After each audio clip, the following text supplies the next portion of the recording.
The small town of St. Etheldreda's was not a place where mysteries found fertile ground.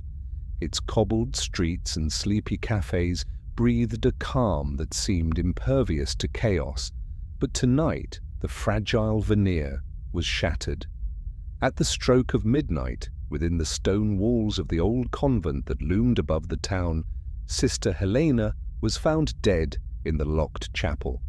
The door had been bolted from the inside, the only key resting on the altar, untouched and gleaming under the pale candlelight. No sign of forced entry, no footprints, no weapon, only the haunting silence and an odd, inexplicable clue, a single playing card lying delicately atop her chest, the Queen of Clubs. Detective Dorothy Sayers had arrived at dawn, summoned by the local constable who had run out of theories. The convent was a labyrinth of ancient passages and stained glass shadows, a world apart from the bustling streets below. Yet within its sacred confines, a chilling crime had taken root. Sister Helena was not merely a nun, she was the convent's archivist, a woman of quiet wisdom and few enemies. How then had she met such a strange and sudden end? The card, a symbol so out of place, seemed like a cryptic message, taunting, or perhaps a signature. The chapel was a small vaulted room at the heart of the convent. Dorothea stepped carefully over the threshold, eyes scanning every inch. The locked door, bolted tight with a heavy iron bar, bore no scratches or dents. The windows, stained and thick with age, were sealed. No hidden compartments or secret exits presented themselves, and the floor bore only the faintest trace of Sister Helena's footsteps, leading from the altar to her resting place. A candle had burned low, the flickering flame casting long shadows that seemed to whisper secrets. Dorothea crouched beside the body. Sister Helena's eyes were closed in serene repose, but the unnatural stillness chilled the air. There was no wound, no sign of struggle, no blood. Dorothea's gaze shifted to the Queen of Clubs. She lifted the card carefully, noting its edges, worn, as if it had been handled often. It was not new, nor was it part of a standard deck recently shuffled. This was an old card, a relic, yet why place it there? The question hung like incense. She knew from experience that such a detail was never random. It was a clue, a message wrapped in enigma. Outside the chapel, the convent stirred slowly to life. The other sisters moved with a measured grace, their faces pale and drawn. Dorothea was introduced to Sister Agnes, the convent's head, who spoke with a calm that barely concealed her distress. Sister Helena was devoted. None here wished her harm. We were all shocked by her death. Dorothea asked about Sister Helena's recent days. Had she mentioned any worries? Any visitors? Sister Agnes shook her head. Only that she was troubled by the state of the archives. She claimed there were secrets buried deep within the convents, history, things that could unsettle the faithful. Secrets. The word echoed in Dorothea's mind. She recalled the convent's founding legend, a story of betrayal and hidden treasures, a tale whispered but never confirmed. Was it possible Sister Helena had uncovered something forbidden? Dorothea moved through the convent's ancient library, rows of dusty tomes and fragile manuscripts. The archivist's workspace was meticulous, every scroll and book arranged with care. Yet one manuscript lay open, its pages worn and yellowed. It told of a lost relic, a jewel said to have belonged to a saint, hidden somewhere within the convent's walls. The story was half legend, but to Sister Helena it may have been real. Dorothea's eyes caught a faint smudge on the floor near the altar, an almost invisible smear of dirt, suggesting someone had knelt there not long ago. But who? The chapel had been locked. The sisters insisted no one had entered or left. The detective considered the possibility of an illusion, an impossible crime staged to baffle. Back in her temporary quarters, Dorothea examined the Queen of Clubs once more. The club symbol was stylized, intricate, unlike the usual card design. She compared it to old playing card collections she had seen in her grandmother's attic. The design was medieval, possibly from a tarot deck or a custom-made set. Could this card have a deeper meaning? A symbol of power, deception, or a secret society? She questioned the sisters again, probing gently.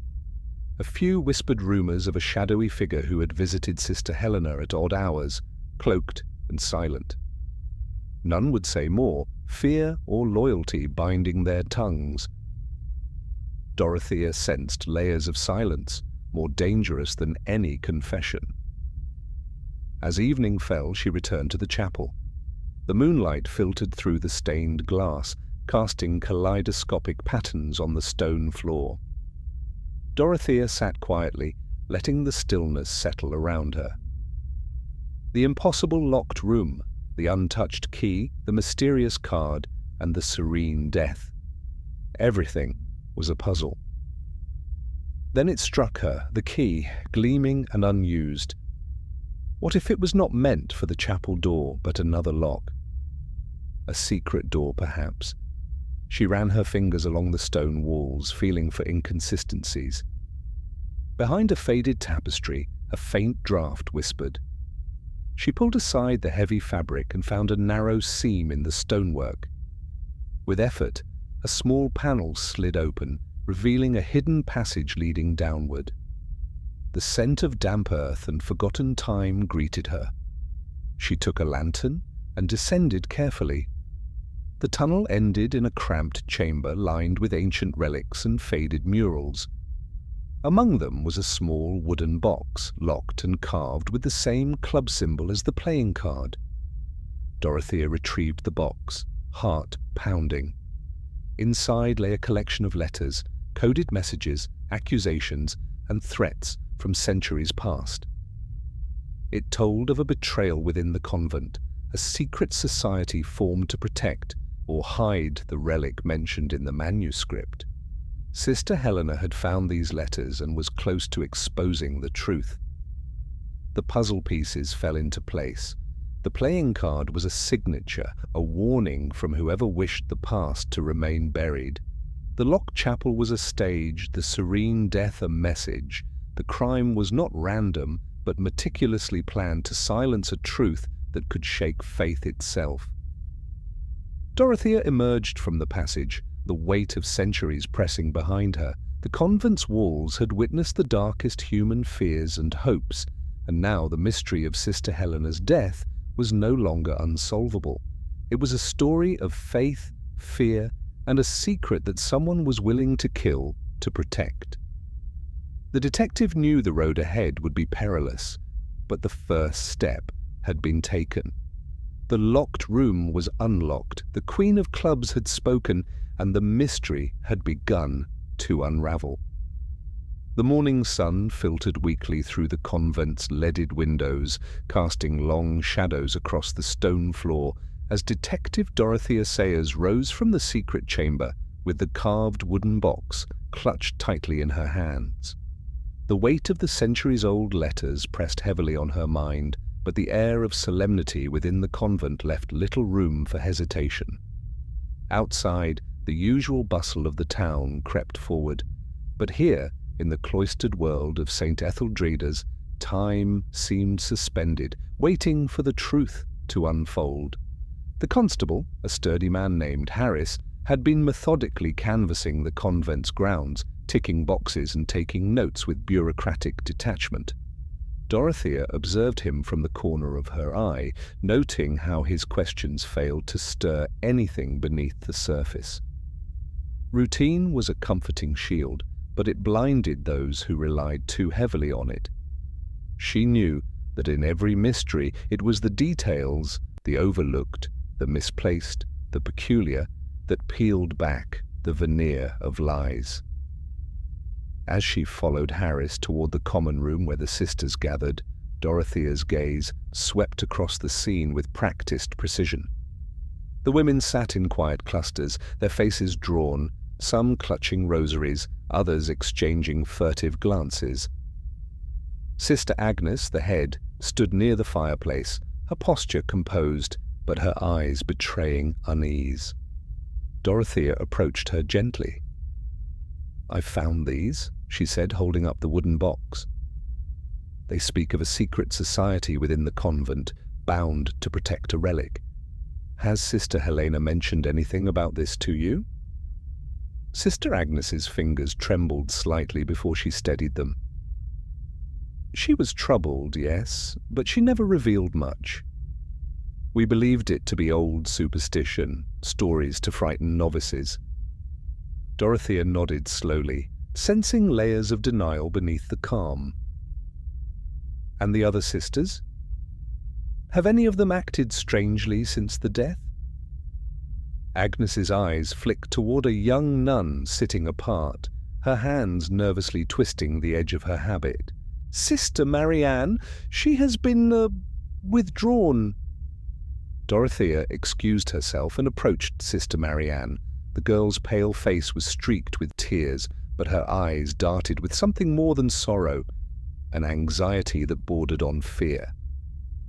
"Sister Marianne," Dorothea said softly, "did you see anything unusual the night Sister Helena died?" The nun hesitated, then whispered, "I heard voices, but I thought it was in my imagination." Dorothea's senses sharpened. "Voices? Where?" "In the chapel corridor," Marianne replied. "Low and urgent. I was too afraid to look." A subtle deception had slipped free in the form of a whispered confession. Dorothea's mind raced. Was it a visitor or one of the sisters herself? And why the fear? Turning back to the room, Dorothea noticed an object partially hidden beneath a heavy velvet curtain near the window. She stepped closer and found a delicate silver locket, its chain tangled and tarnished. It seemed out of place in the austere environment. She opened it carefully to reveal a miniature portrait, an unfamiliar woman with sharp eyes and a defiant expression. When she asked about it, no one claimed ownership, and yet the tension in the room thickened. The locket's presence was a silent accusation.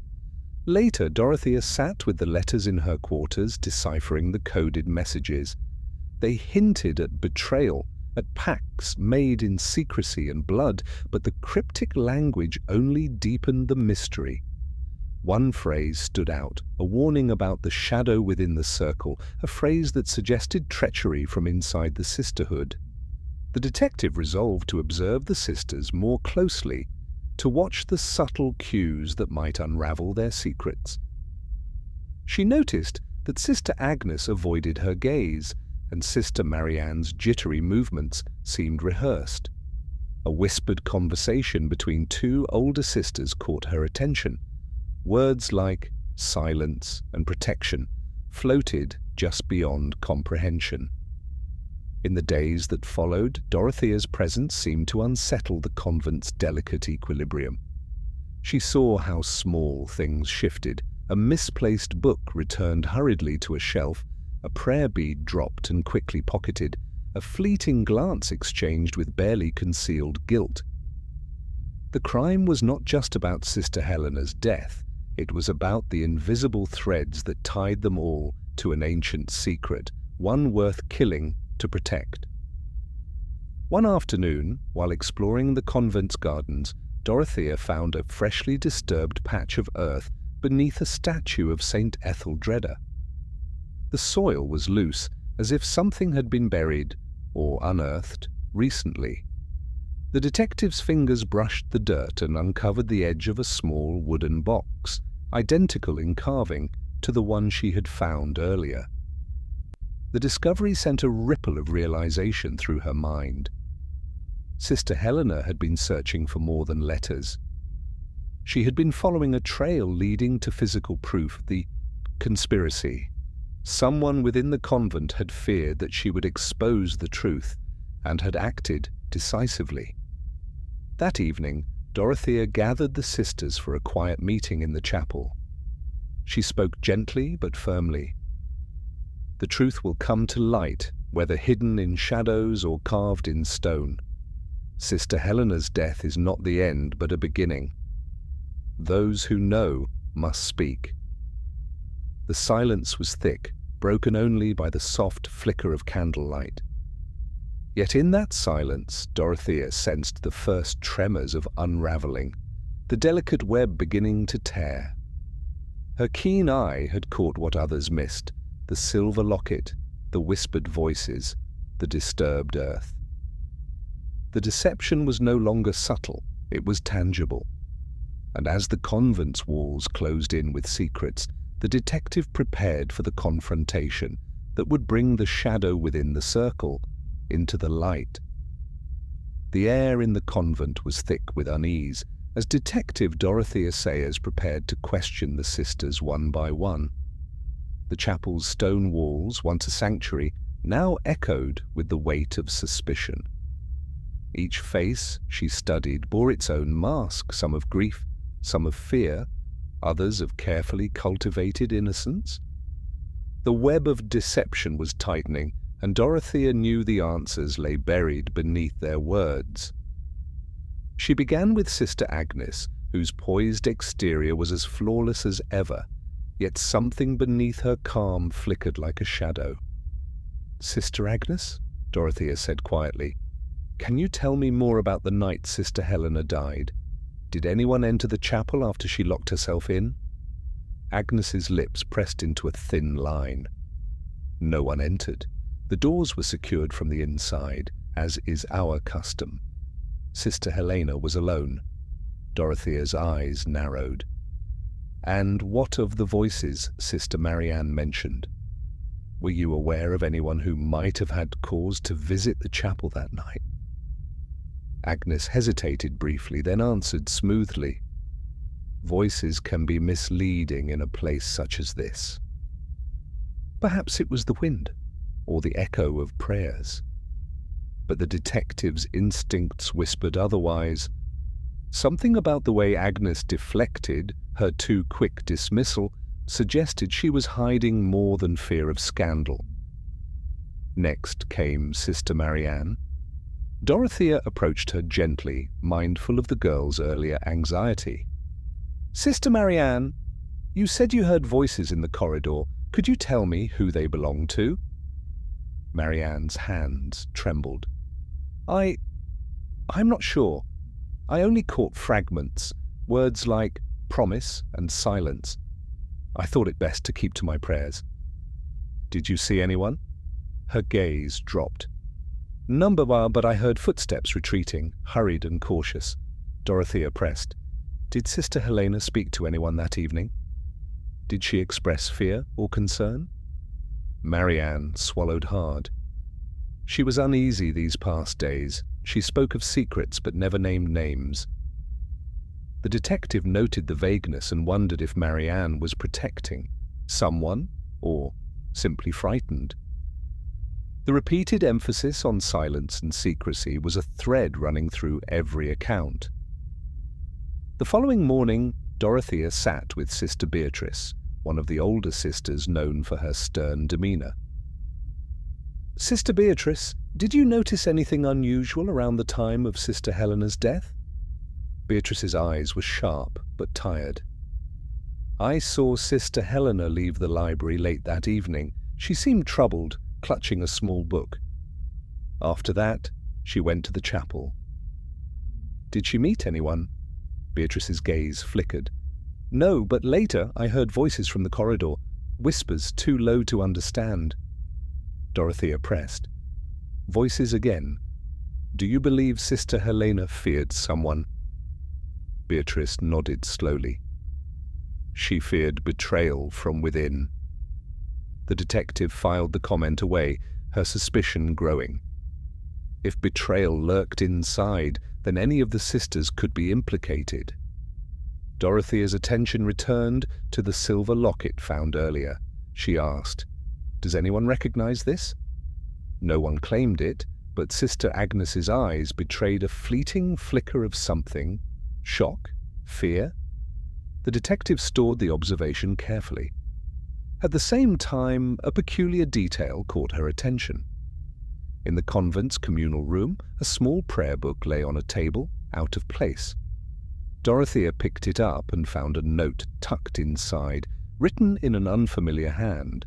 The Queen guards her secrets well, but the fool reveals the hand. The phrase resonated deeply with the playing card clue. Dorothea sought out the handwriting expert from the local police, who confirmed it was not Sister Helena's nor any known nun's script. Someone was leaving messages, but for whom? The investigation deepened as Dorothea confronted Sister Agnes privately. "I know you're protecting something," she said quietly. "Tell me what you're afraid of." Agnes's composure cracked for a moment. "We swore vows to protect the convent and its mysteries. Sister Helena threatened to undo what generations have preserved. And the locket? It belonged to a woman long gone, one who defied the order and paid dearly. It's a symbol of rebellion." Dorothea realized that beneath the surface, piety lay a battle for control between tradition and truth, secrecy and revelation. Later, during a walk in the cloister, Dorothea noticed Sister Marianne speaking in hushed tones with a stranger outside the convent's grounds. The woman was unfamiliar, cloaked and cautious. Marianne glanced nervously as Dorothea approached and quickly parted. The detective's questions to Marianne about the visitor were met with evasion and silence. This secret meeting hinted at forces beyond the convent walls, perhaps allies or conspirators. Piecing together the fragments, Dorothea began to see the outlines of a conspiracy. The sisters were divided, some loyal to the old order, some drawn to change, and others caught in fear or ambition. The letters, the locket, the whispered warnings all pointed to a struggle hidden beneath the veil of sanctity. Yet the killer remained elusive. Who among them had silenced Sister Helena?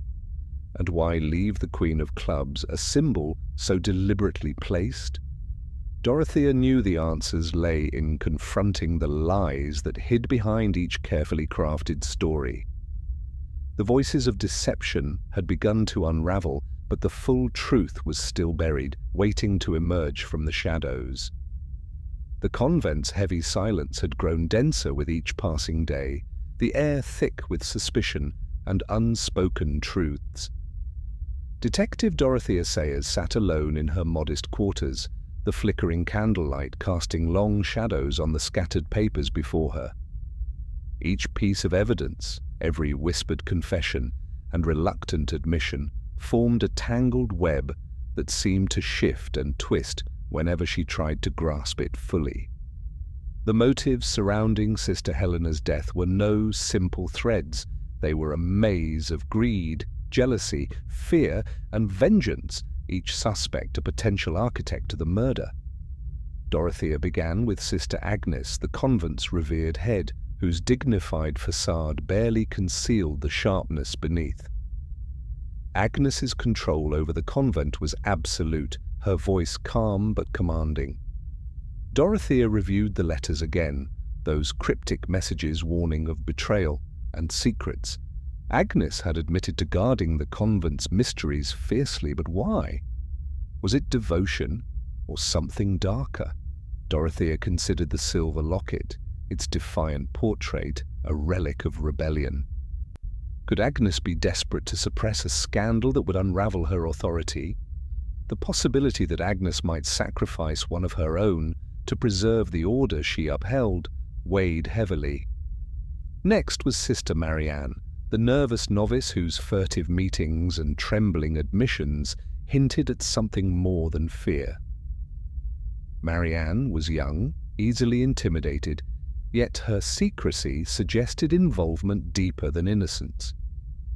Dorothea recalled the stranger Marianne had spoken with, a figure shrouded in shadows whose presence near the convent was unexplained. Was Marianne being manipulated, blackmailed, or protecting a confidant? Dorothea's fingers traced a note found earlier, the cryptic phrase about the Queen guarding secrets. Could Marianne be a pawn caught between loyalties, or a conspirator cloaked in trembling doubt? Sister Beatrice, the stern elder, presented a different angle. Her sharp eyes and taciturn manner suggested a woman hardened by years of duty. She had witnessed Sister Helena's late-night wanderings with a mysterious book clutched tightly. Was it proof of Helena's quest to expose hidden truths? Beatrice's mention of fear of betrayal from within hinted she understood more than she shared. Could resentment have built in her heart against Helena's disruptions? Or was she guarding her own secrets, fearful that the truth might topple the convent's fragile peace? Then there were the whispers among the sisters, stories of petty jealousies, long-held grudges, and fractured friendships. One sister had envied Helena's favour with Agnes, another resented the archivist's solitary nature and secretive habits. Fear rippled beneath every interaction, the terror of being exposed or condemned. The possibility that the murder was an act of desperation rather than calculated cruelty grew. Dorothea meticulously charted each alibi, each conflicting account, cross-referencing the sisters' movements and statements. Sister Agnes claimed to have been in prayer all evening, a claim difficult to verify. Sister Marianne insisted she remained in her quarters, though the secret meeting betrayed otherwise. Beatrice admitted to leaving her room briefly, citing a need for air, but could not account for every moment. The detective's eyes caught on a subtle detail, a thread of fabric caught on the chapel door's bolt, faint but distinct. It was not part of any habit she had seen, finer than the rough wool worn by the sisters.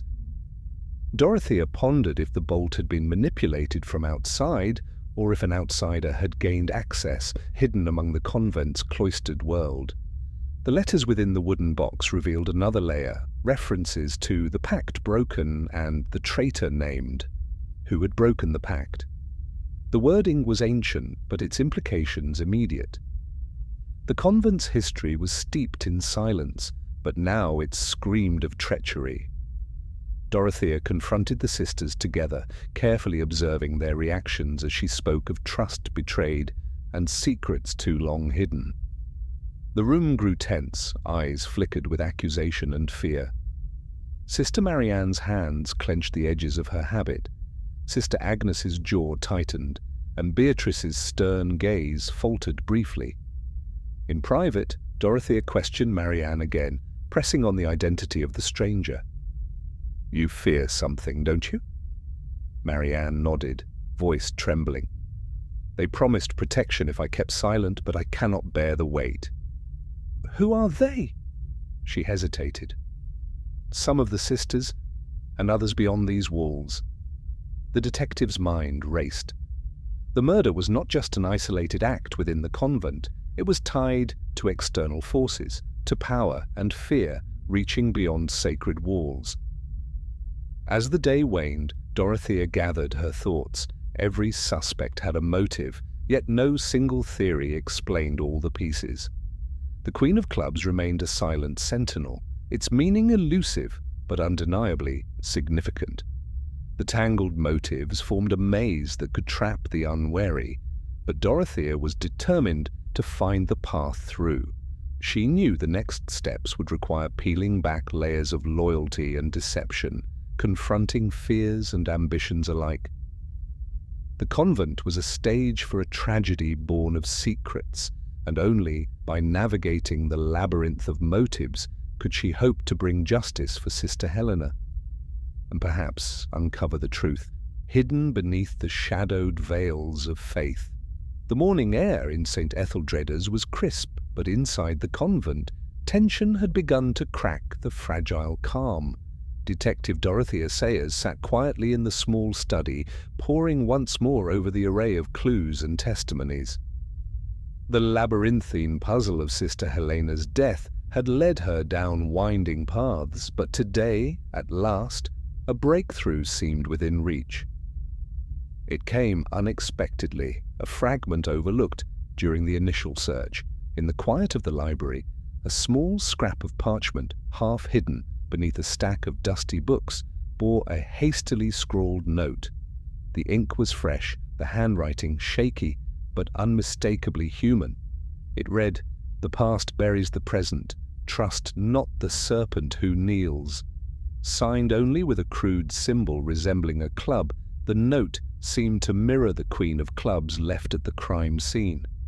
Dorothea's pulse quickened. She recognized the phrase from the coded letters found earlier, the same warning about betrayal within the circle.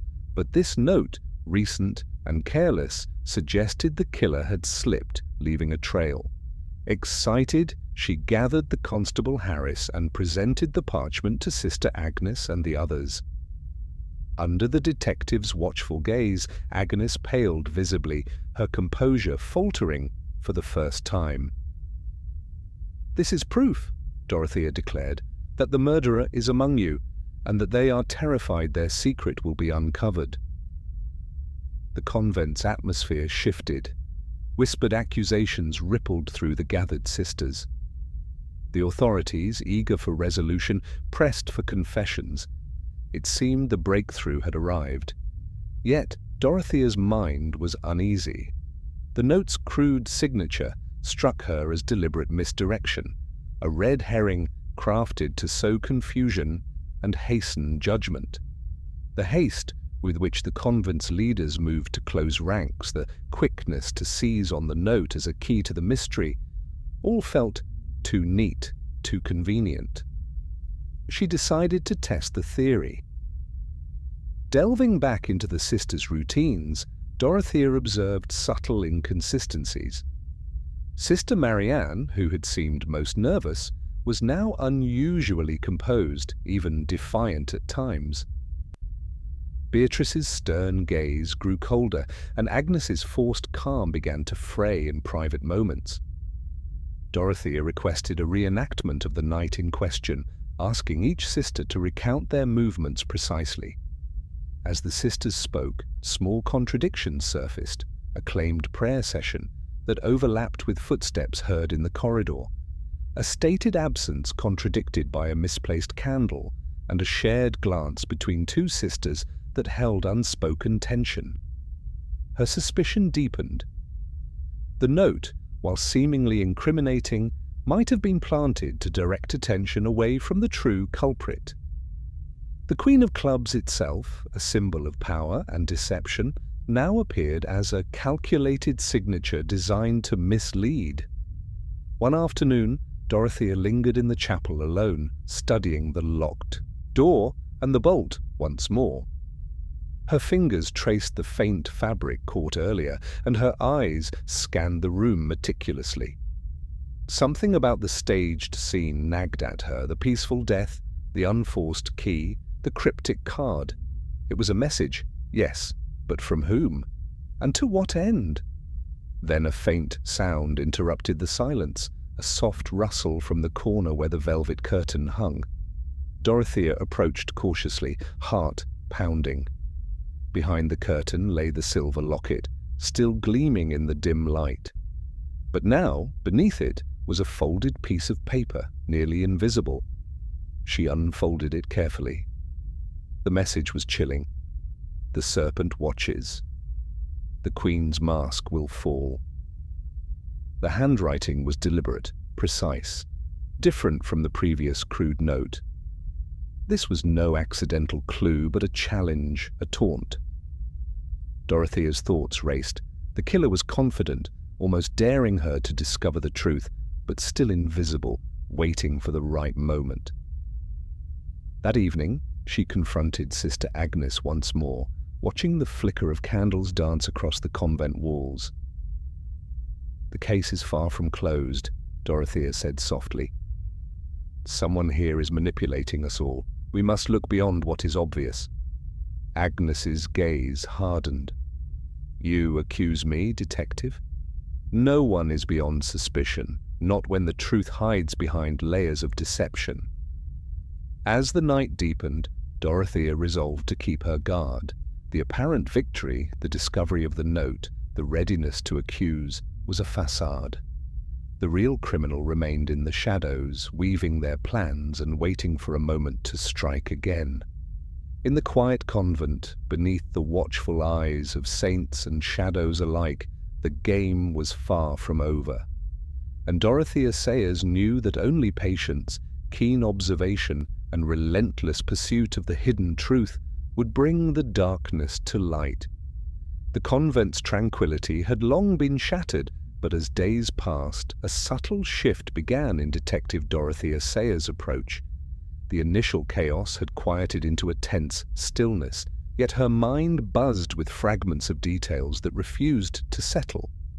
It was in the quiet hours of the night, poring over dusty archives and forgotten records, that a neglected thread tugged at her. A whisper from the past, faint yet insistent. In the convent's ancient records room, beneath layers of brittle parchment and fading ink, Dorothea discovered a ledger from over 50 years ago. Its leather cover was cracked, its pages yellowed and fragile.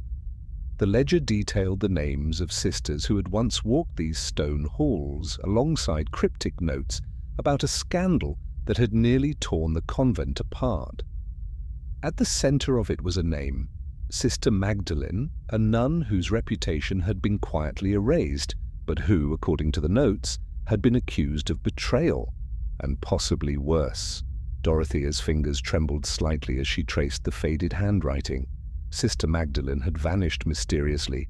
The case, officially closed as a spiritual departure, but the ledger suggested darker truths.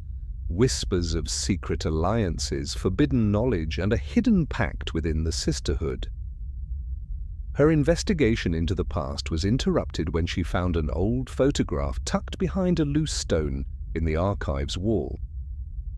The sepia-toned image showed a group of sisters, faces stern and composed, gathered beneath the same stained glass windows of the chapel. Dorothea's eyes caught something unusual. A delicate silver locket worn by one of the women, unmistakably the same as the one found hidden behind the velvet curtain. Suddenly, the present and past intertwined. Sister Agnes, now head of the convent, bore a striking resemblance to the woman in the photograph. Older, perhaps, but unmistakably the same person. The realization was staggering. Agnes had been part of the convent decades ago, long before the current turmoil, and possibly linked to the mysterious Sister Magdalene. Dorothea confronted Agnes gently, watching the flicker of emotion cross her otherwise unreadable face. "This photograph? It shows you with Sister Magdalene, doesn't it?" Agnes hesitated, then nodded slowly. "Yes. I was young then, before the convent demanded silence and obedience. Sister Magdalene was a sister I admired, but she was accused of betrayal. Do you believe she was innocent?" A shadow passed over Agnes's face. She knew secrets that threatened the order. Her disappearance left a wound no one speaks of. The detective pressed further. Could the events of the past be connected to Sister Helena's death? Agnes's silence spoke volumes. Elsewhere, Dorothea uncovered another link. Sister Marianne's family name matched one mentioned in the old records, descendants of those who once opposed the convent's secret society. The nervous novice was not only caught in the present web of intrigue, but was bound by blood to a lineage that challenged the convent's hidden authority. The revelation added layers of complexity. The murder was no isolated act, but part of a generational conflict, a clash between those who sought to preserve the convent's ancient secrets and those who wished to expose them. Dorothea gathered the sisters in the chapel once more, laying the old photograph and ledger before them. The room hummed with tension as the past was brought to light. Some faces paled, others hardened with resolve. "This is more than a murder," Dorothea said quietly. "It is a reckoning, with a history long buried, a conflict that has festered in silence. Sister Helena's death is the latest chapter in a story of loyalty, fear, and rebellion. As the candles flickered and shadows danced on stone walls, the sisters exchanged glances laden with unspoken truths. The detective's discovery had pierced the veil, revealing a tangled legacy that bound them all. In the days that followed, Dorothea sensed the convent's atmosphere shift. The past had awakened, and with it, new dangers. The true enemy was not merely a single sister, but the shadows cast by history, secrets that refused to die quietly, and a conspiracy that stretched far beyond the locked chapel. Dorothea steeled herself. To solve this mystery, she would have to navigate the labyrinth, not only of present deceit, but of ghosts long gone. Only by confronting the sins of the past could the darkness in the convent finally be dispelled. Ask ChatGPT. The weight of history pressed heavily on Detective Dorothea Sayers as she sat quietly in the convent's dimly lit parlor, contemplating the shadows that clung to each sister like a second skin. The tangled web of secrets, lies, and ancient grudges had grown more intricate than she'd anticipated, and traditional questioning had reached its limits. The sisters maintained their facades with practiced ease, their stories weaving a seamless fabric of piety and innocence. But Dorothea knew that beneath the surface, cracks would appear if only she could find the right way to unsettle them. Her mind turned to an unconventional tactic, one drawn from years of experience, unraveling human nature's hidden recesses. Instead of confronting them with blunt questions, she would create a subtle test, a scenario designed to provoke an instinctive response, bypassing rehearsed lies and defenses. The opportunity came sooner than expected. During a quiet moment in the convent's common room, Dorothea proposed a small gathering, a simple game of cards.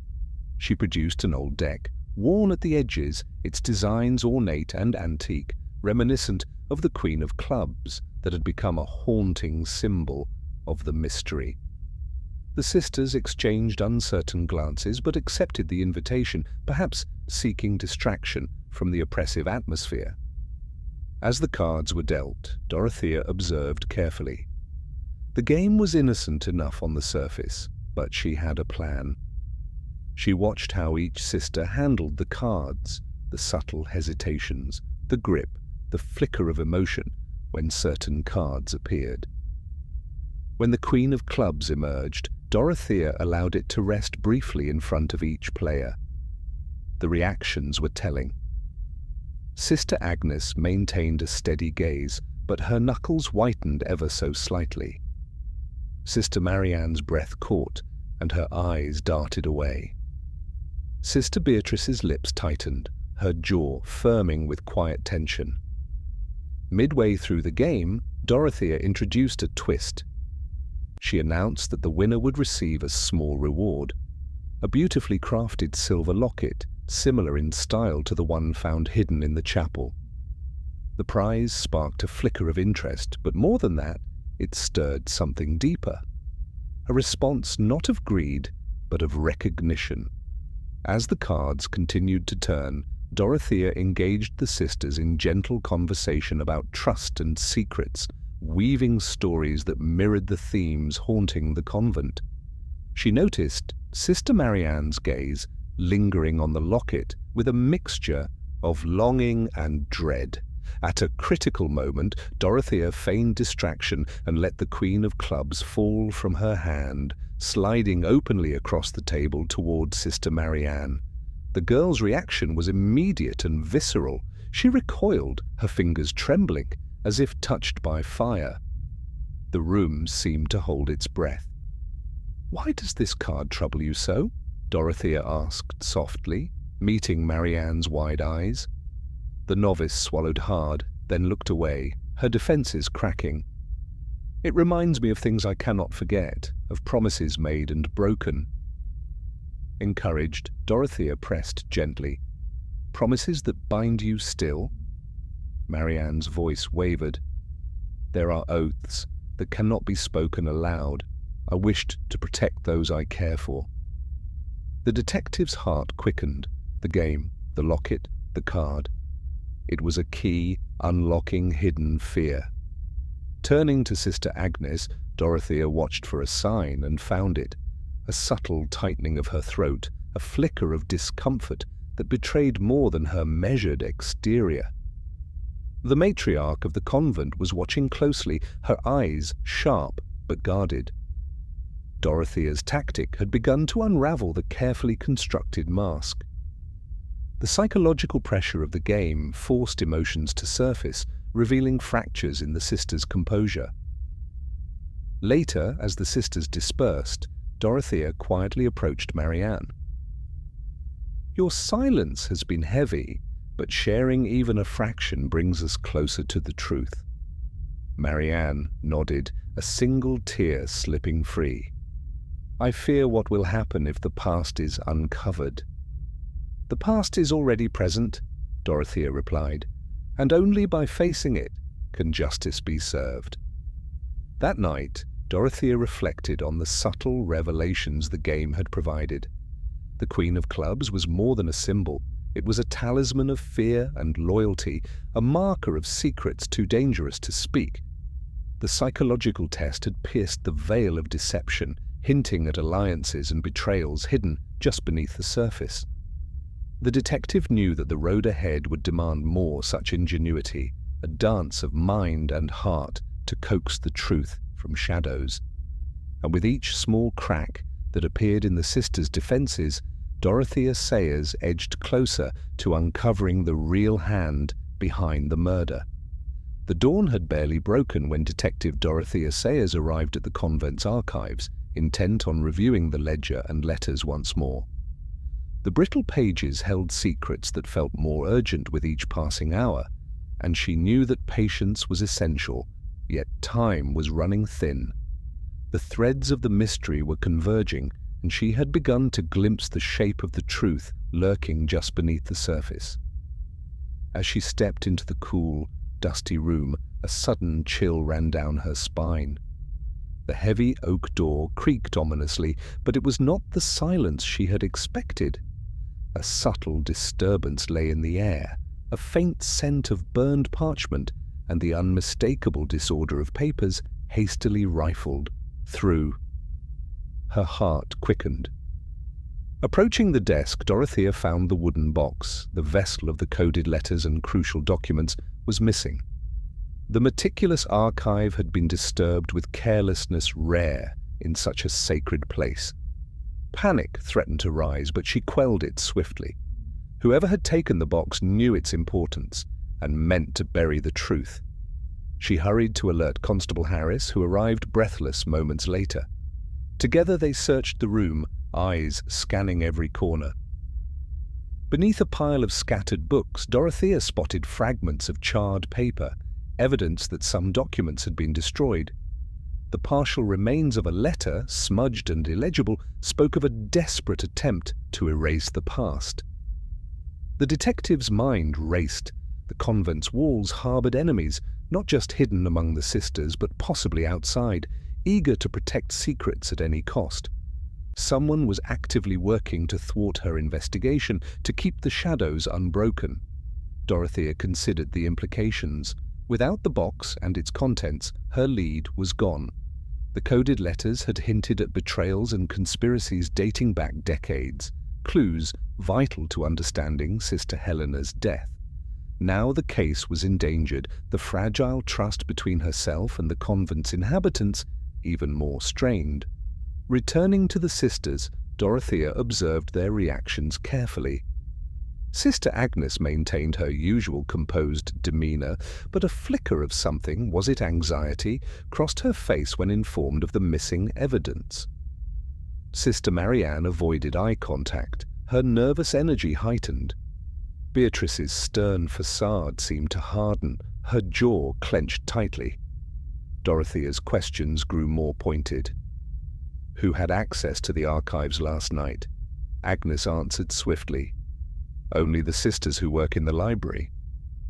I can assure you none would act against the convent.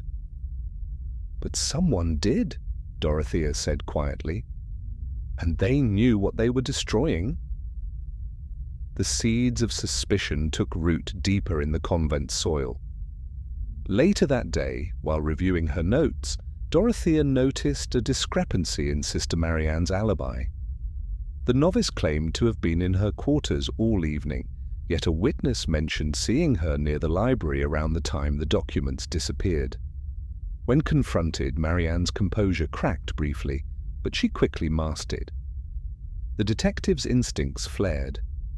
Was Marianne protecting someone or covering her own involvement? The line between victim and conspirator blurred. As night fell, Dorothea walked the convent's corridors, the silence heavy and oppressive. The stolen evidence was a deliberate blow, an attempt to bury the truth and silence her. But the detective's resolve only hardened. Trust was now a fragile commodity, splintering beneath the weight of secrets and lies. The shadows within the convent were deepening, and Dorothea understood that the final confrontation was drawing near, one that would demand every ounce of her insight and courage to pierce the darkness and bring justice for Sister Helena. The convent had settled into an uneasy quiet, the weight of recent events pressing heavily on its ancient walls. Detective Dorothy SAYERS, despite the theft of the crucial evidence, had not faltered. She continued her careful watch over the sisters, piecing together the fracturing loyalties and buried fears. Yet, as dawn stretched pale fingers over the horizon, a new darkness shattered the fragile calm. Dorothea was summoned abruptly by Constable Harris. His voice was strained, edged with urgency. "Detective, you better come quickly. There's been another incident." The convent's corridors seemed longer, colder, as Dorothea hurried toward the chapel. A crowd had gathered near the infirmary, a small room set apart, where the sick and aged sisters found respite. Sister Beatrice lay motionless on the floor, her face ashen, eyes closed in a deathly stillness. The scene was grim. No signs of struggle, no overt wounds, just the chilling finality of a sudden, unexplained demise. The convent's fragile equilibrium was shattered once more, and the shadow of murder loomed larger than ever. Dorothea knelt beside Beatrice's still form, searching for any clue. Her sharp eyes caught a faint trace, a small puncture mark on the wrist, nearly invisible beneath the habit sleeve: poison. The message was clear: the killer was not finished. The sisters' faces around the infirmary blurred with shock and fear. Some whispered accusations, others crossed themselves fervently. Sister Agnes stood apart, her usual composure strained thin. Dorothea's mind raced. This second death was no accident. It was a deliberate escalation, a warning or an act of desperation by a villain who remained several steps ahead. She gathered the sisters once more, her tone grave but steady. "The murderer is among us, and now their actions threaten more than one life. We must act swiftly." Her thoughts turned to the stolen evidence and the cryptic notes. Whoever had destroyed the letters was also bold enough to kill again. Dorothea feared the killer might be watching her, waiting for the right moment to strike again, perhaps even against her.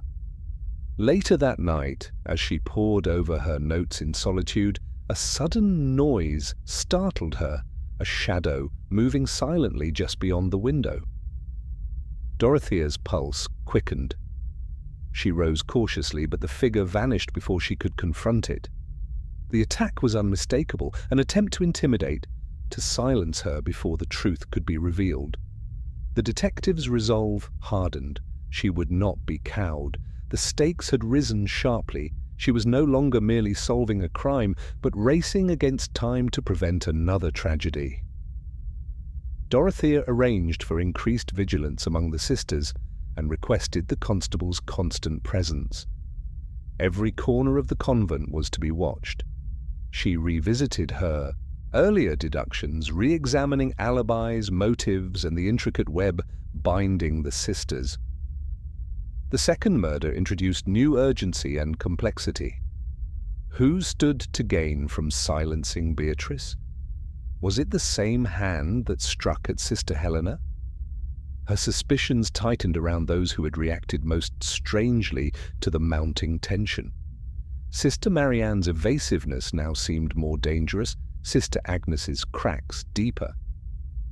Dorothea knew the villain's game was ruthless, calculated, and personal. The convent had become a battleground of shadows and secrets, and only by outmaneuvering the unseen foe could she hope to bring justice. The night deepened, but Dorothea's vigil never wavered. The game had changed, and with it, the detective's mission, no longer merely to uncover the past, but to protect the future. The convent was shrouded in a silence that felt less like peace and more like a held breath.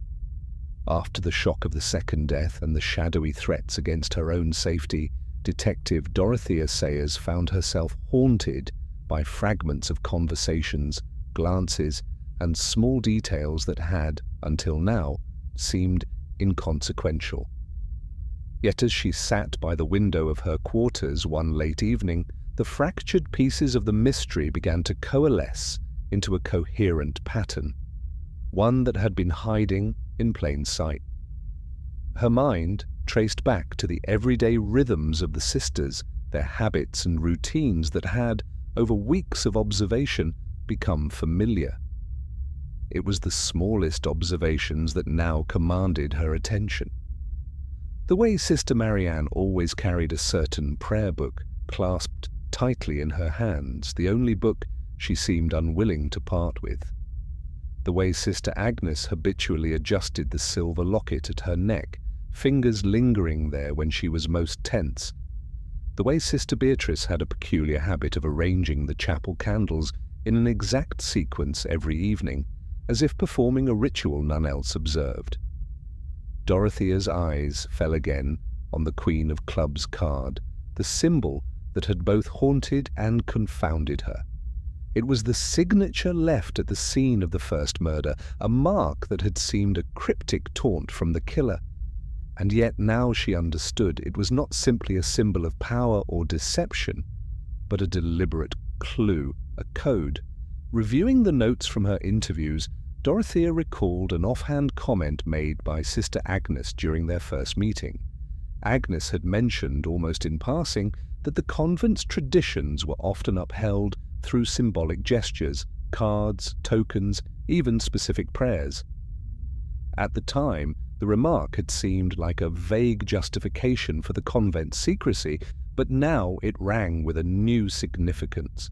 Dorothea pulled open a worn journal she had found among Sister Helena's belongings, a personal diary written in a careful hand, full of reflections and cryptic references to the circle and the Queen's game. One entry caught her eye. The sequence reveals the hidden. Cards fall where they must, and the order is the key. Suddenly the chapel candles came to mind. Beatrice's meticulous arrangement was not mere superstition. It was a code, a sequence, tied to the playing cards and the symbols scattered through the convent's history. Dorothea requested to observe the chapel after dusk and watched as Beatrice performed her nightly ritual. The candles flickered in a pattern, 3 tall ones, followed by 2 short ones, then a single flicker, like moves in a game. Each placement corresponded to a suit: clubs, hearts, spades, diamonds. The pattern aligned with the message in Helena's diary, a subtle signal hidden beneath layers of religious devotion. Dorothea cross-referenced the candle sequences with the letters and notes she'd uncovered, revealing a map of alliances and betrayals within the sisterhood. The Queen of Clubs was more than a threat. It was a marker pointing toward the one who held the true power in the secret circle. The detective's pulse quickened as she pieced together how the locket, the notes, the candle sequences, and the playing cards were all interwoven, a language of symbols used to communicate threats and warnings without words. Her suspicions narrowed. Sister Agnes's nervous habit of touching the locket was no accident. It was a symbol of her place in this hidden hierarchy. Sister Marianne's protective grasp of the prayer book was a shield, a desperate attempt to hold on to something real amid deception. Dorothea confronted Agnes quietly, presenting the pattern she had uncovered. Agnes's eyes flickered with a mix of recognition and fear. "You see too much," she whispered. "The past and present are bound by this code. To break it is to bring ruin." But Dorothea held firm. The truth cannot be buried beneath rituals and symbols forever. The breakthrough shifted the investigation's momentum. Where before the case had seemed mired in confusion and misdirection, now the path was illuminated by the clarity of pattern and purpose. The pieces were no longer random, but part of a calculated design. As the sisters gathered in the chapel, the flickering candlelight seemed less a mere ritual and more a message, a silent testimony to the secret war waged within these walls. Dorothea knew that with this newfound understanding, the veil of deception would soon be lifted. The villain had left a trail all along, one that only a keen eye and patient mind could discern. And the game was finally hers to win. The convent's air felt heavier that evening, charged with anticipation and quiet dread. Detective Dorothy Sayers stood in the shadowed chapel, the flicker of candlelight casting wavering shapes on the ancient stone walls. After days of unraveling cryptic codes and peeling back layers of deceit, the moment had arrived to confront the heart of the mystery, the hidden motive that had driven Sister Helena's murder and the subsequent tragedy that had stained these sacred halls. Dorothea gathered the sisters together, the circle tightening with tension as the detective spoke with steady authority. "The truth we seek is not simply one of greed, power, or even revenge," she began, scanning the faces before her, some guarded, others trembling with apprehension. "It is far more complex. This crime was born of fear, desperation, and a shattered faith." She turned toward Sister Agnes, whose cool exterior was now fragile, the weight of years etched in her eyes. "Agnes, you have carried a burden, one tied not only to the convent's traditions, but to a secret you believed must never be revealed." Agnes's breath hitched, but she nodded. "It is true. There are sins hidden beneath the surface of our order, secrets that could destroy everything we have sworn to protect." Dorothea pressed gently. "Tell me about Sister Magdalene." A hush fell. Agnes's voice was barely above a whisper. She was accused of heresy, but truly she sought to expose corruption, the use of sacred power to manipulate and control.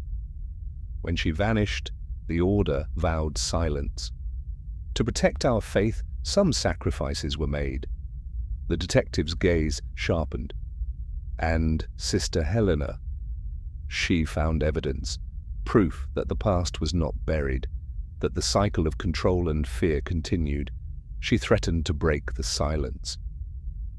Dorothea turned to Sister Marianne, whose pale face betrayed the weight of inherited conflicts. "You come from a family with ties to those who challenged the convent's secrets. Your loyalty was torn." Marianne nodded slowly. "I was caught between love for my sisters here and the truth I was raised to uphold. I feared what would happen if the hidden was brought to light." The detective stepped forward, voice firm. "The locket, the Queen of Clubs, the coded messages, they were all attempts to warn and to protect, but also to threaten. Murder was not just to silence a whistleblower, but to maintain a fragile order built on fear." As the revelation settled, Dorothea saw the cracks widen. Agnes's strict adherence was not mere obedience, but a fortress built to contain guilt and protect a broken institution. Marianne's hesitance was not cowardice, but the pain of divided loyalties. In the final moments, Dorothea revealed the last piece, the identity of the murderer. It was not the one who wielded power openly, but the one who had operated in shadows, believing that only through silence could salvation be found. The villain's psychology was laid bare, a soul twisted by fear of chaos, desperate to preserve a faith that had already faltered. Their extremes were born not of malice alone, but of a profound, tragic conviction that the ends justified any means. The convent, once a place of refuge, had become a battleground of hidden sins and shattered trust. Yet through the revelation, Dorothea knew that healing was possible if only the sisters could face the truth and break the chains of the past. As dawn lightened the sky outside, the detective stood quietly, her mission fulfilled, but the weight of the human tragedy lingering, a reminder that sometimes the darkest crimes grow not from hatred, but from the deepest fears of the human heart. The convent was cloaked in the stillness of a waning night, shadows pooling in every corner like silent witnesses to secrets long buried. Detective Dorothy SAYERS moved through the stone corridors with deliberate calm, every step measured, every breath steady. The time for subtlety had passed. She had gathered every fragment, the codes, the confessions, the hidden alliances, and now she stood poised to draw the final curtain on a tragedy born of fear and deceit. She had sent word for all the sisters to convene in the chapel at midnight, a place heavy with history and hushed prayers. The flickering candlelight cast trembling shapes upon the walls as the circle assembled, their faces pale and drawn, the weight of what was to come pressing upon them. Among them was the figure she suspected, the architect of the murders and the destruction, the one who had spun the web of lies to preserve a crumbling order. Dorothea's voice broke the silence with calm authority. Tonight, the truth will be unveiled. No more shadows, no more silence. Her eyes locked on Sister Agnes, whose composed mask now threatened to shatter under the weight of revelation. The detective began detailing the pattern she had uncovered, the candle sequences, the cryptic notes, the locket, and the Queen of Clubs, each a piece in a complex puzzle designed to conceal and threaten. The others listened, some with shock, others with growing dread. As Dorothea spoke, she watched Agnes carefully. The subtle tremble of her fingers, the quick intake of breath, the narrowing of her eyes, it all spoke louder than words. Agnes was caught. Then Dorothea laid the trap, revealing that the stolen ledger had not vanished completely. A copy had been made in secret, hidden safely away, immune to destruction. This knowledge was the final key to cornering the culprit. Someone tried to bury the truth by stealing the ledger, Dorothea said softly. But the truth cannot be hidden forever. Agnes's gaze flickered between the assembled sisters and the detective. The tension became electric as Dorothea's words hung in the air. Finally, the matriarch's resolve crumbled. With a voice thick with remorse and defiance, Agnes confessed. She spoke of her desperate attempts to preserve the convent's sanctity, to shield her sisters from scandals that might ruin them all. She revealed the deep fear that had driven her, the terror that exposing the past would not heal, but destroy. "I never meant for it to go so far," Agnes admitted, tears glistening in her eyes. "But I could not allow Sister Helena's rebellion to unravel everything." As she spoke, a sudden clatter echoed from the back of the chapel. A figure lunged forward, Sister Marianne, her eyes wild, desperation raw. "Don't listen to her," Marianne cried. "She's the true serpent in our midst, poisoning us with lies and fear." The room erupted in chaos. Dorothea moved swiftly, her training taking over. She stepped between the two women, her voice firm. "Enough! This ends now." Marianne's defiance faltered under Dorothea's steady gaze. The layers of deceit, fear, and loyalty unraveled as the truth settled like dawn breaking through night. In the quiet aftermath, Agnes was taken into custody, the burden of her sins laid bare. Marianne, though shaken, found a measure of peace in the truth's release. Dorothea stood alone for a moment, the convent's ancient stones, silent witnesses to justice served. The tangled maze of secrets had been navigated, the villain unmasked. And as the first light of morning filtered through the stained glass, she knew that while the darkness had been pierced, the scars of fear and silence would take longer to heal. But for now, the case was closed. Just as the convent began to settle into a fragile calm, with Sister Agnes quietly escorted away under Constable Harris's watchful eye, Detective Dorothea Sayers allowed herself a rare moment of relief. The shadows that had haunted the ancient stone walls seemed to retreat with the dawn's pale light, and the sisters exchanged tentative glances of hope.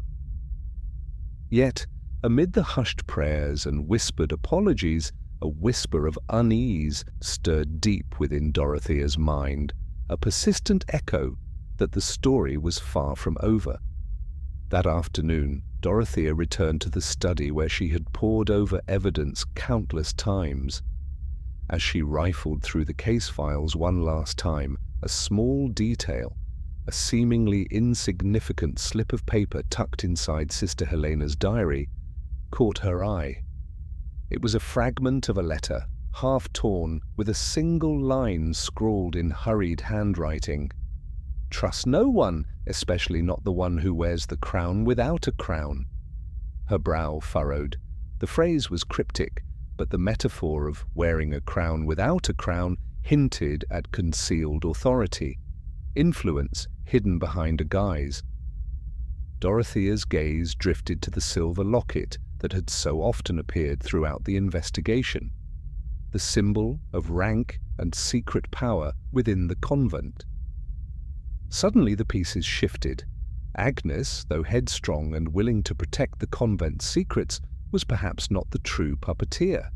What if the real mastermind lurked beneath the surface, manipulating events while cloaked in humility and silence? Dorothea revisited the sisters' interactions, searching for the subtle signals she might have overlooked.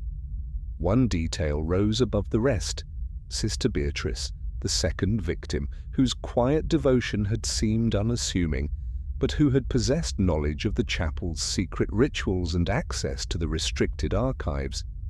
Beatrice's stern demeanor and habitual control of the candle, sequences previously dismissed as mere ritual, now suggested a deeper involvement. The detective recalled a conversation where Beatrice had cautiously questioned Sister Agnes's decisions, hinting at a power struggle hidden beneath the surface. With renewed determination, Dorothea requested a private meeting with the remaining sisters. In the quiet of the convent's parlor, she laid out the new theory. The murders, the deception, they are not solely the work of Sister Agnes. Someone else wielded influence behind the scenes, someone who controlled information and manipulated fear to maintain power. The sisters exchanged uneasy glances.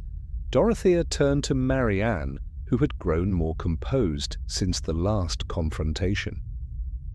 Beatrice had access to secrets no one else did, Dorothea said quietly, and she challenged the authority in ways that were subtle but significant. A long silence followed. Then Marianne spoke, voice low but steady. Beatrice believed the convent needed a stronger hand, a guardian of its legacy at any cost. Dorothea pressed on. She may have been the one orchestrating the events, eliminating those who threatened her vision, including Sister Helena and eventually herself. Gasps rippled through the room. The possibility that Beatrice had engineered her own death to protect the ultimate secret was chilling. As Dorothea pieced together the final threads, the detective saw the true horror, a calculated sacrifice, a twisted act of devotion born from fear and obsession. Beatrice's death was both a message and a mask designed to shield the deeper conspiracy. With this revelation, Dorothea arranged for the convent's authorities to review the case anew, ensuring that justice would encompass the full scope of truth. Standing once more in the chapel, Dorothea felt the weight of the mystery lift, though the scars it left would linger. The final twist had tested her resolve and intellect like never before.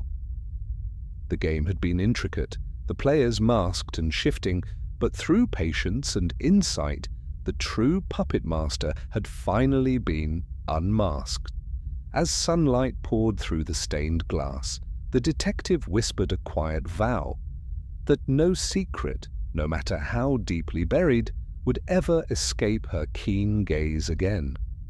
The early morning sun filtered through the stained glass windows of the convent chapel, casting fragmented rainbows upon the cold stone floor. Detective Dorothy Sayers stood alone in the quiet sanctuary, the weight of the investigation finally beginning to lift.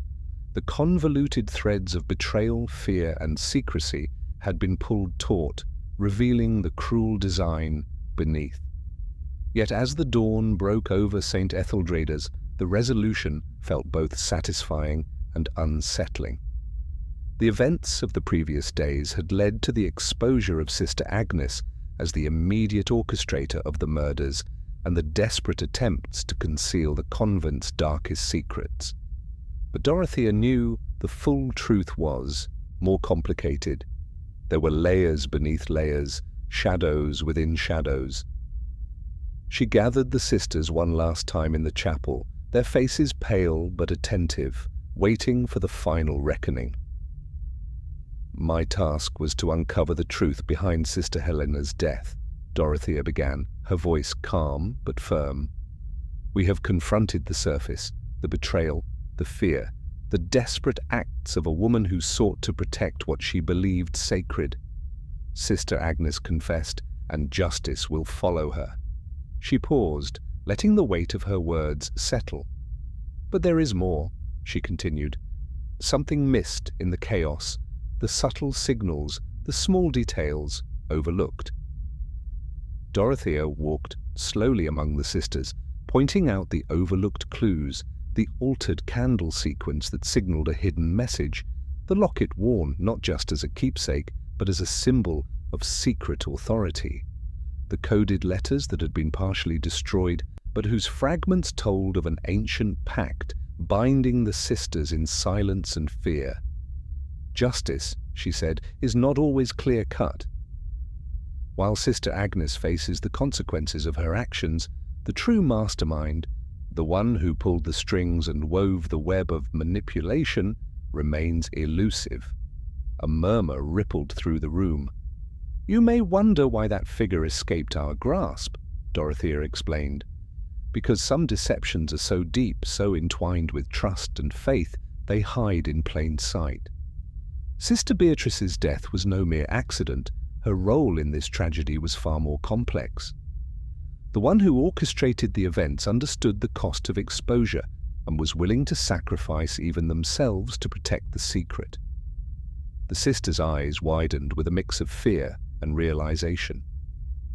Dorothea continued, "It was a game of shadows, each move carefully calculated, each misdirection precise.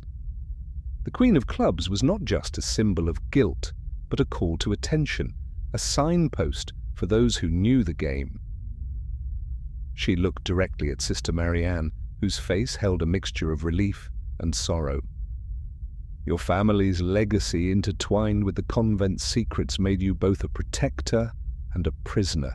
It was your courage that helped unravel the truth." The detective stepped back, her gaze sweeping the room. "Justice has been served on one level, but the true cost lies in the trust broken, the silence shattered. Some questions remain unanswered, and some wounds will take time to heal." As she turned to leave the chapel, Dorothea allowed herself a brief moment of reflection. The case had tested her skills and her patience. The complexity of human nature, the intertwining of devotion, fear, and desperation, had challenged her like never before.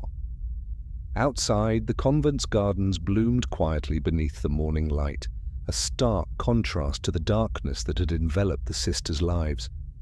Dorothea knew that justice, though delivered, was sometimes incomplete.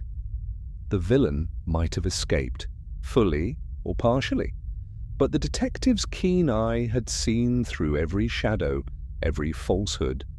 And so, with the weight of the past behind her and the promise of truth ahead, Dorothea Sayers walked away from St. Etheldreda's, ready for the next mystery, the next challenge, knowing that the game was never truly over. The sun had climbed higher now, casting warm light across the convent's ancient stones and the gardens that surrounded them. Detective Dorothea Sayers paused at the heavy iron gate, her hand resting briefly on the cold metal as she prepared to leave St. Etheldreda's behind. The case that had consumed her thoughts, that had tested her patience and skill, was, at least for now, closed. The air held a fragile sense of calm, but beneath it, the echoes of secrets still whispered. As she glanced back toward the chapel, the stained glass glinted like fractured jewels, fragments of a story told and retold in shadows and light. The sisters, weary but unbroken, gathered in small groups, their voices low but hopeful.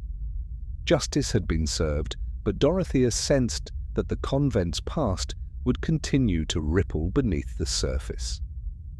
Her mind wandered to the final puzzle pieces she had uncovered, symbols, letters, and the silent language of candlelight that had woven the sisters' fates together. Yet, amid all the revelations, a minor detail niggled at her, a line in Sister Helena's diary, half hidden beneath the torn letter fragment that had initially seemed a cryptic flourish. When the queen falls, the castle shifts. What had that meant? A metaphor for power and change, or a warning that the end of one chapter only heralded the beginning of another? Her thoughts were interrupted by a soft rustle near the garden wall. Dorothea turned swiftly, eyes narrowing in the bright light. A solitary figure stood partially obscured behind a flowering hedge. A messenger, perhaps? Or something more? The figure stepped forward, revealing a young novice clutching a small folded parchment. Dorothea approached with cautious curiosity. The novice's eyes were wide, earnest. "Detective," she whispered, extending the note. This was found hidden in the old confessional, written in a hand I did not recognize. Dorothea unfolded the delicate paper. The words were brief, almost a cipher. "The game is never truly over. Watch the shadows beyond the veil. Trust the unseen queen." A chill passed through her, equal parts intrigue and warning. The convent's secrets were not yet fully laid bare. Somewhere, beyond the visible, a new player moved in silence, waiting. Dorothea folded the note carefully, her detective's mind already racing through possibilities. The case had seemed resolved, but this message suggested another layer, another mystery lurking just out of reach. With a final glance toward the convent's towering spires, Dorothea stepped through the iron gate, the weight of the past still on her shoulders, but her gaze fixed firmly on the horizon.